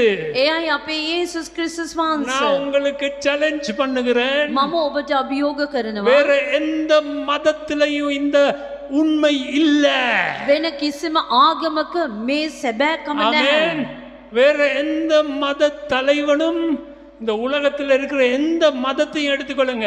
මේ ලෝකයේ තිබෙන හැම ආගමක්ම ගන්න. எந்த மதத்தை எடுத்தாலும் இந்த காரியத்தை சொல்லவே முடியாது. මොන ආගමක් ගත්තත් මේ දේ ප්‍රකාශ කරන්න அவர் බෑ. மனிதனாக வந்து උන්වහන්සේ මනුෂ්‍ය ආකාරයෙන් පැමිණ எங்களைப் போலவே சோதிக்கப்பட்டு අපි ආකාරයෙන් පරීක්ෂාවට ලක් වී ஆனாலும் பாவம் இல்லாதவராய் இருந்தார். ඒ නමුත් පාපේ කිරීමක් නැතුව සිටියා. அதனால் நாங்கள் சோதிக்கப்படும் பொழுது ඒ නිසා අපි පරීක්ෂාවට ලක් වෙන විටදී அவர் எங்களை நியாயம் தீர்க்க மாட்டார். උන්වහන්සේ අපව විනිශ්චයට පත් කරන්නේ නැහැ. பரிதாபப்படுகிறார். උන්වහන්සේ දුක් වෙනවා. ஹalleluya. ஏன் හalleluya. தெரியுமா? ඇයි දන්නවද? அவருக்கு தெரியும். උන්වහන්සේට දන්නවා. அந்த சோதனைகளின் கொடூரங்கள் அவருக்கு தெரியும். ඒ පරීක්ෂාවේ ප්‍රතිවිපාක උන්වහන්සේට அந்த දන්නවා. சோதனைகளினால நாங்கள் எவ்வளவு துன்பப்படுகிறோம்னு அவருக்கு தெரியும். ඒ පරීක්ෂාවන් නිසා අපි කොච්චර දුක් වෙනවද කියලා சில උන්වහන්සේ දන්නවා. நேரங்களில் சோதனைகளை நாங்கள் விழுந்து விடுகிறோம். සමහර විට පරීක්ෂාවලදී අපි වැටි යනවා. பாவம் செய்து விடுகிறோம். පාපය කරනවා. ஆனாலும் நம்மை பார்த்து பரிதாபப்படுகிறார். ඒ නමුත් අප දෙස බලා උන්වහන්සේ දුක් அவர்தான் වෙනවා. இயேசு கிறிஸ்து. ඔය උන්වහන්සේ තමයි යේසුස් அன்புள்ள ක්‍රිස්තුස් சகோதர වහන්සේ. சகோதரிகளே, ප්‍රේමවන්ත සහෝදර பவுல் සහෝදරියනි, அப்போஸ்தலன் அடுத்த வருஷம் என்ன சொல்லுகிறார் தெரியுமா? පෞල්තුමා ඊළඟ පදේ කුමක්ද කියන්නේ කියලා දන්නවද? 16 வசனத்திலே 16 වෙනි පදය. ஆதலால் එබැවින් ஆதலால்னு போட்டா அந்த முன்னுக்கு நான் சொன்ன விஷயம் එබැවින් කියලා කිව්වොත් ඉස්සරහට කියපු වචනය. ஆதலால் එබැවිன் நாம் இரக்கத்தை பெறவும் අපට දයාව ලැබෙන පිණිසද இரக்கத்தை பெறவும் දයාව ලැබෙන පිණිසද ஏற்ற சமயத்தில் சகாயம் செய்யும் கிருபையை அடையவும் අපේ ඕනෑකම් වලදී අපට උපකාරයට අනුව தைரியமாய் අනුග්‍රහයෙන් කරුණාවෙන් கிருபாசன தண்டையிலே சேரக்கடவோ. නිසක කමින් කරුණාවේ සිංහාසනේ ළඟා වෙමු. பவுல் சொல்லுகிறாரு, පෞල්තුමා அந்த කියනවා கிருபாசன பெட்டியின் மேல் தேவன் அமர்ந்திருக்கிறார். ඒ කරුණාසන පෙට්ටිය උඩ அவர் උන්වහන්සේ වැඩ ඉඳිනවා. கிருபை நிறைந்தவர், උන්වහන්සේ කරුණාවෙන් පූර්ණ இரக்கம் වහන්සේ. நிறைந்தவர். දයාවෙන් පූර්ණ ஆனபடியால் දෙවියන් වහන්සේ. தைரியமாக එම නිසා அவருடைய නිසකවම பிரசன்னத்துக்கு வருவோம். උන්වහන්සේගේ තේජස්සිය තුලට යමු. அன்புள்ள சகோதர சகோதரிகளே, සෙනෙහවද සහෝදර இதனால் සහෝදරියනි. தான் கிறிஸ்தவம் என்பது உண்மையான ஒரு வழி. එම නිසා තමයි කිතුණුකම කියන්නේ කිතුණු මාර්ගය කියන්නේ සැබෑ වූ මාර්ගය. இந்த வழியை விட வேற வழி இல்ல. මේ මාර්ගයට වඩා වෙන මාර්ගයක් නැහැ. அவருடைய கிருபை, උන්වහන්සේගේ කරුණාව, அவருடைய பரிதாபம், උන්වහන්සේගේ අනුකම්පාව சிலுவையிலே அவர் அதை நிரூபித்தார். කුරුසේදී උන්වහන්සේක ඔප්පු කළා. நொறுக்கப்பட்டு ரத்தம் சிந்தி ஆணி அடிக்கப்பட்டு அதை நிரூபித்தார். කඩනු ලැබ අනගසන ලැබ උන් ලේ වගරවා උන්වහන්සේ ඒක ඔප්පු කළා. நான் கேட்கிற கேள்வி, මම අසන ප්‍රශ්නය ஆசரிப்பு கூடாரத்தை සමුඛ වීමේ කුඩාරම அமைத்துக் கொள்வீங்களா? ඔබ සූදානම් உங்களுடைய කරගන්නවද? வாழ்க்கையில ඔබගේ ජීවිතේ ஒருவேளை ராத்திரியில இருக்கலாம், සමහරට රාත්‍රියේ වෙන්න පුළුවන්, மத்திய ராத்திரியில இருக்கலாம், මධ්‍යම රාත්‍රියේ වෙන්න පුළුවන්, அதிகாலை 2-3 மணியில இருக்கலாம், අලුයම 2-3ට වෙන්න පුළුවන්, 1 மணித்தியாலம் 2 மணித்தியாலம் 3 மணித்தியாலம். පැයක් 2-3ක් ஆசரிப்பு கூடாரத்துக்குள்ள போங்க. සම්මුඛ වීමේ කුඩාරම් තුරට நீங்க යන්න. போக முன்பே அவர் வந்திருப்பாரு. ඔබ යන්න ප්‍රතිම උන්වහන්සේ அவருடைய பாதங்களிலே விழுந்து උන්වහන්සේගේ පාද පම්ප பைபிளை தூக்கிட்டு போங்க. බයිබලේ රැගෙන යන්න. ஆண்டவரே என்னோடு பேசுங்க, ස්වාමිනේ මා සමග කතා කරන්න. ஆண்டவரே என்ன அபிஷேகம் பண்ணுங்க, ස්වාමිනේ මාව ආලේප කරන්න. ஆண்டவரே என்ன பாவிங்க, ස්වාමිනේ මාව පාවිච්චි කරන්න. ஜனங்கள் என்னை தேடி வரட்டும் ஆண்டவரே සෙනග මාව සොයාගෙන ආපු දේ சொல்லுவீங்களா? මෙසේ කියනවාද? இந்த உலகத்தை விட்டு போவதற்கு முன்பதாக මේ ලෝකේ ஒரு යන්න ஆத்மாவாவது ரட்சிக்க வரட்டும். ඒක ආත්මයක්වත් ගැලවීම ලබන්න ඕනේ. ஒரு நாள் வரும், දවසක් පැමිණේ. அவருக்கு முன்பதாக நிற்போம். උන්වහන්සේ ඉදිරිපිට සිට ගනිමු. அந்த பழைய பாடல் ஒன்று இருக்கு, පරණ ගීතිකාවක් තියෙනවා. ஆத்மா ஒன்றும் ரட்சிக்காமல் ආත්මයක්වත් வெறும் ගලවන්නේ கையோடு නැතුව உம்மண்டை வந்து நிக்கலாமா? ඉස්සතින් ඔබ ඉදිරිපිට සිටින්න පුළුවන්ද? ஆண்டவர் கேப்பா, ස්වාමීන් වහන්සේ අසනවා. நீ என்ன செய்தாய்? නුඹ කුමක්ද කළේ? எத்தனை ஆத்துமாக்களுக்கு சாட்சியாக இருந்தாய்? ආත්ම කීයකට සාක්ෂියක්ව සිටියාද? அன்புள்ள சகோதர சகோதரிகளே, සෙනෙහවද සහෝදර உங்களை ஒப்பு සහෝදරියනි? கொடுப்பீங்களா? ඔබව කැප කරනවාද? இதுக்கெல்லாம் ரகசியம் என்ன தெரியுமா? මේකේ රහස කුමක්ද කියලා දන්නවද? ஆசரிப்பு கூடாரம், සම්මුඛ වීමේ உங்களுடைய කුඩාරම. ஜெப வேலை, යාඥා කාලය. உங்களுடைய ஜெப வேலை, යාඥා කාලය. அவரை தேடுகிற நேரம். උන්වහන්සේ සොයන්නව කාලය. அன்புள்ள சகோதர சகோதரிகளே, සෙනෙහවද සහෝදර இன்றையில සහෝදරියනි? இருந்து ஒரு தீர்மானம் எடுங்க. අද පටන් තීරණයක් ගමු. நான் ஆசரிப்பு கூடாரத்தை அமைக்க போகிறேன். මම සම්මුඛ වීමේ කුඩාරම මම තනන්ට යනවා. ஆமென். ආමේන්. நாங்கள் யாவரும் எழுந்து நிற்போம். විසිදෙන නැගිට සිටිමු.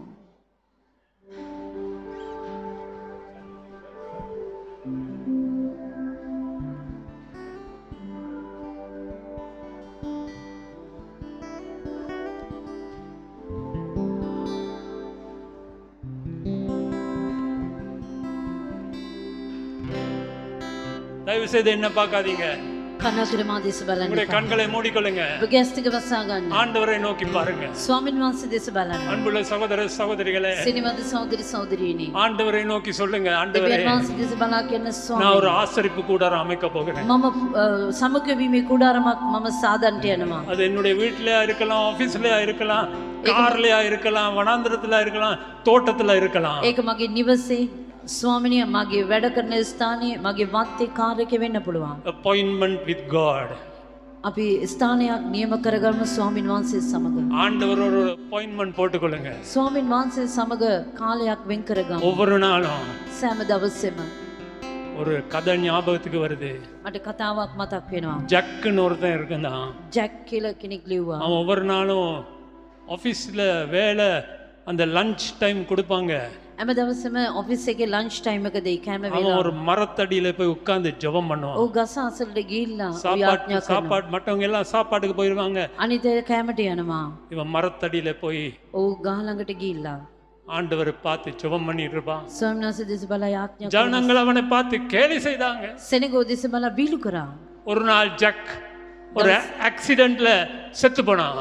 දවසක් ජැක් ඇක්සිඩන්ට් වෙලා මැරුණා. சரியா அந்த 12 மணி நேரத்துல 12 மணியில අරියට 12 වෙන විටදී அதே மரத்தண்டையில ඒ ගහ අස්සල ஒரு மனிதன் வெள்ள உடை உடைத்து வெள்ள மயிரோட அங்கே உட்கார்ந்திருந்தா. එක මිනිහෙක් සුදු ඇඳුම් ඇඳගෙන සුදු කොණ්ඩේ සමග ඒ ස්ථානේ වාඩි වෙලා ஜனங்கள் எல்லாம் பார்த்தாங்க, இது யார்டா இது? සෙනඟ බැලුවාම ඔව් කවුද කියලා. அவனோட போனாங்க. ඔව් එතට ගියා. அவன் அந்த மனிதன் சொன்னான், ඒ මිනිහා කිව්වා I have an appointment with Jack. මම ජැක් සමග වේලාවක් වෙන් I කරගත්තා. have come to meet Jack at 12 noon. මම මේ 12ට ඇවිල්ලා ඔව් අමු වෙන්නට ආවා. ஒரு டைம் ஃபிக்ஸ் பண்ணுங்க. වේලාවක් නියම කරගන්න. ஆண்டவரே, இதுதான் என்ன நாம கொடுக்கிற டைம். ස්වාමීනි මේක තමයි ඔබට දෙනව වේලාව. உங்களுடைய கன்வீனியன்ஸ் படி ඔබගේ වේලාව අනුව அவர்ட்ட சொல்லுங்க, ஆண்டவரே උන්වහන්සේට කියන ස්වාමීනි ஒவ்வொரு நாளும் உம்மை நான் தேட போறேன். සෑම දවසේම ඔබ සොයමි. இன்னைக்கு செய்வீங்களா? අද ඔබ කරනවද? நாங்க பாடுவோம், அபிஷேகநாதரே. අපි ගායනා කර මාලිපේ දෙවිඳුනි. பூமியின் ராஜாக்களை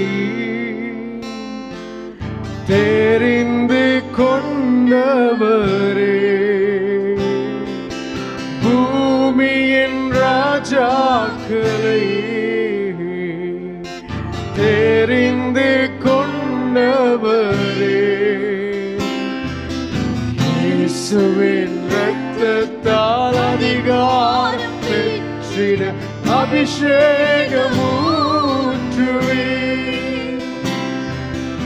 இயேசுவின் இரத்தத்தால் அதிகாரம் பெற்றிட அபிஷேகமூற்றுவே,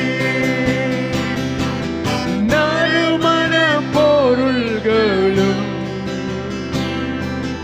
ஒலிவ எண்ணெயும் அபிஷேக தைலமா என் மேல் இறங்கட்டும், நறுமண பொருள்களும் கரங்களை உயர்த்தி ஒவ்வொருவரும் தோலிவ எண்ணெயும் அபிஷேக தைலமா என் மேல் அபிஷேகநாதரே, அபிஷேகநாதரே, உம் அபிஷேக தைலமா பலத்தின் மேல் பலனடைய உம் அபிஷேகமூற்றிடும்,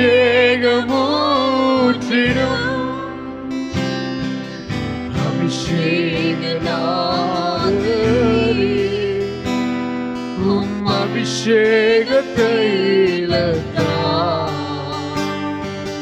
பலத்தின் மேல் பலனடைய உம் அபிஷேக சுவந்தலாற்றுதல்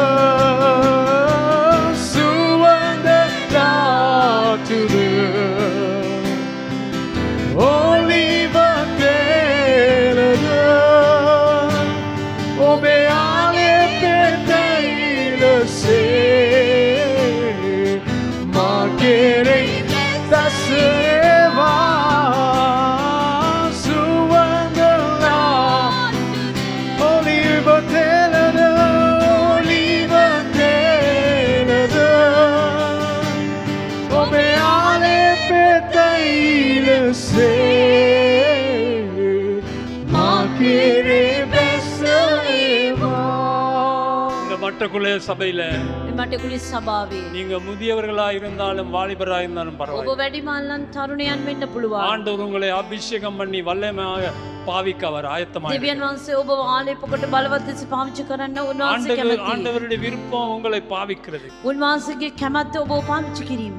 ஆண்டவர் எல்லாரையும் பிரசங்கம் பண்ண அழைக்கல, දෙවියන් වහන්සේ සෑම කෙනාම දේශනාවට කැඳවුවේ ஆனால் නැහැ. உங்களுடைய வாழ்க்கையில ஆண்டவர் ஒவ்வொரு அழைப்பு வைத்திருக்கிறார். නමුත් ඔබ සියදෙනාගේ ජීවිතයේ එක එක කැඳවීම් තබා அவர் තිබෙනවා. எந்த அழைப்புல அழைப்பு உங்களுக்கு கொடுத்திருக்கிறாரோ அந்த அழைப்புல உங்களை வல்லமையாக பாவிக்க அவர் ஆயத்தமாக இருக்கிறார். උන්වහන්සේ ඔබට මොන කැඳවීම දී තිබෙන්නේ ඒ කැඳවීම අනුව බලවත් ලෙස පාවිච්චි කරන්න උන්වහන්සේ කැමති. ஒருவேளை உங்களுடைய அழைப்பு பிசினஸ் ஆக இருக்கலாம். සමහර විට ඔබගේ කැඳවීම ව්‍යාපාරය වෙන්න அந்த පුළුවන්. பிசினஸை நீங்க ஆண்டவருடைய அபிஷேகத்தோடு செஞ்சா எப்படி வரும்னு பாருங்க. ඒ ව්‍යාපාරය උන්වහන්සේගේ ආලේපය සමග කරත් කොච්චර දුරට දියුණු වෙයිද இதுக்கு කියලා எல்லா බලන්න. ரகசியம் என்ன தெரியுமா? මේ සියල්ලේ රහස කුමක්ද? அன்புள்ள வாலிபனே இதை கேட்டுக்கொள்.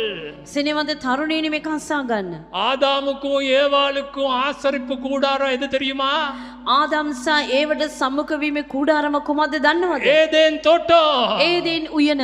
ஏதேன் தோட்டம் தான் ஆதாமுக்கும் ஏவாளுக்கும் ஆசரிப்பு கூடாரமாக ஆண்டவர் அமைத்து கொடுத்தாரு. ඒදෙන් උයන තමයි ඔව් දෙදෙනාටම සම්මුඛ වීමේ කූඩාරම උන්වහන්සේ සලස්වා දුන්නේ. ஆனால் ඒ නමුත් சத்ரு அதுக்குள்ள புகுந்துட்டான். සතුරා ඒ තුලට வாலிப රිංගුවා. சகோதர சகோதரிகளே, තරුණ සහෝදර සහෝදරියනි, உங்களுடைய ஆசாரிப்பு கூடாரத்துக்குள்ள பாம்பு புகுறாதபடி பார்த்துக்கொள்ளுங்க. ඔබගේ සම්මුඛ වීමේ කූඩාරමට නයි ඇතුල් වෙන්නේ නැතුව, සර්පයා ඇතුල් වෙන්නේ නැතුව ඔබ அந்த බලා ගන්න. பாம்பு எப்படி வரும் தெரியுமா? ඒ සර්පයා කොහමද එන්නේ කියලා දන්නවද? இன்டர்நெட் மூலமாக, யூடியூப் இன்டர்நெட் மூலமாக, ඉන්ටර්නෙට්, YouTube, வாட்ஸ்அப் மெசேஜ் மூலமாக, WhatsApp message තුලින් கெட்ட படங்கள், கெட்ட வார்த்தைகள், கெட்ட கதைகள் இது மூலம் தான் வரும். අපවිත්‍ර චිත්‍රපටි, අපවිත්‍ර කතාවල් තුලින් තමයි පැමිණෙන්නේ. அதுக்கு இடம் கொடுக்காதீங்க. ඒකට ඉඩ දෙන්න එපා. ஆசரிப்பு கூடாரத்தை அமைத்துக் கொள்ளுங்க. ඔබ සම්මුඛ වීමේ කූඩාරම තනා தேடுங்க. ගන්න. දෙවියන් වහන්සේව සොයන්න. ஆண்டவரே,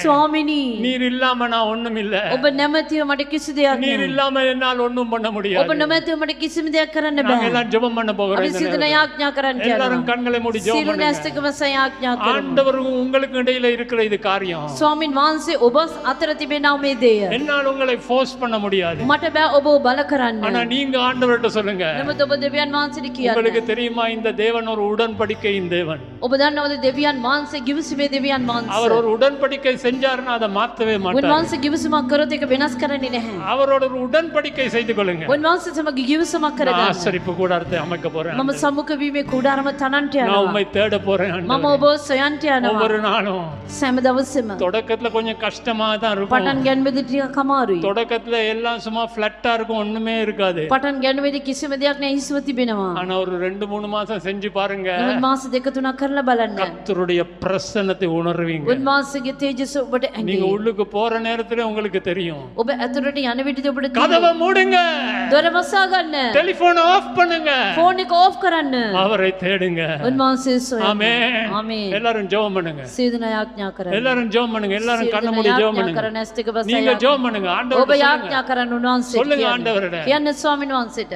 சொல்லுங்க ஆண்டவர்ட்ட. දෙවියන් වහන්සේට இந்த කියන්න. பூமியை விட்டு போகிறதுக்கு முன்பதாக මේ පොළොවෙන් යන්නට ප්‍රථමයෙන් ஆண்டவரோடு இடைப்பட்டு උන්වහන්සේ සමග ஒரு ඇසිර மோசையை போல, ஒரு ஆபிரகாமை போல, ஒரு பவுலை போல, ஒரு பேதுருவை போல நான் ஆகணும்னு சொல்லுங்க. මෝසෙස්, ආබ්‍රහම්, පවුල්, පේදුරු ආකාරයට මම මාරු වෙන්න ඕනේ කියලා කියන්න. இல்லாத காலங்களிலே வாழ்ந்து கொண்டிருக்கிறோம். නපුරු කාලේදී අපි ජීවත් වෙන්නේ. ஜெபமும் வார்த்தையும் மாத்திரம் தான் அவசியம். යාඥාවත් වචනයයි පමණයි අපෝ அவரை ජීවත් කරන්නේ. தேடுங்க. උන්වහන්සේ සොයන්න. ஹalleluya. හalleluya. வேதம் சொல்லுகிறது, දේවචනේ කියනවා. அவருடைய பிரசன்னத்திலிருந்து வந்த பொழுது அவருடைய முகங்கள் பிரகாசமா இருந்தது. උන්වහන්සේගේ තේජසෙන් පිටතට ආවට පස්සේ ඔහුගේ මුහුණ බැබළුණේය. ஜனங்கள் உங்களை பார்த்து சொல்லுவாங்க, සෙනඟ ඔබ දෙස බලා உன் කියයි. முகத்துல ஏதோ பிரகாசம் இருக்கு. ඔබගේ මුහුණේ බැබලීමක් நீங்க තිබෙනවා. ஜெபம் பண்ணுங்க. எல்லாரும் ஜெபம் பண்ணுங்க. ව්‍යාඥා කරන්න, යාඥා කරන්න. Hallelujah, ස්වාමීනි hallelujah. ව්‍යාඥා කරන්න.